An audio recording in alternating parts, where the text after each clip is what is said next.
হাসিনা যদি সেই সময় কোটা সংস্কারের ঘোষণা না দিত, তাহলে সেই আন্দোলন 24-এ যে গণঅভ্যুত্থান হয়েছে ঠিক সেই সময় আরেকটি গণঅভ্যুত্থান রচিত হতো।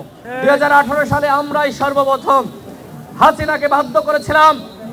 আমরা রাজু ভাস্কর্য থেকে ঘোষণা দিয়েছিলাম, জাতীয় সংসদে দাঁড়িয়ে ঘোষণা দিতে হবে কোটা সংস্কার করা হবে, অন্যথায় আমরা রাজপথ ছাড়ব না।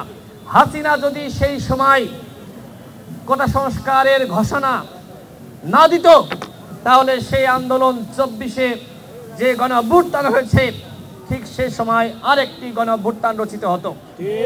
যাই হোক, হাসিনা বুঝতে পেরেছিল যে এখন ছাত্রদেরকে খেপানো যাবে না, ঠান্ডা মাথায় কোটা বাতিল করেছিলেন।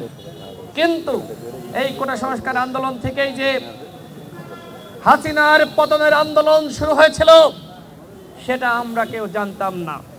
মহান আল্লাহ রাব্বুল আলামিন যে হাসিনার পতন এই ছাত্রদের হাতে, যারা কোটা সংস্কার আন্দোলনের নেতৃত্ব দিয়েছিল, যারা কোটা সংস্কার আন্দোলনে অংশ নিয়েছিল, তাদের হাতেই লিখে রেখেছিল, আমরা কেউ জানতাম না।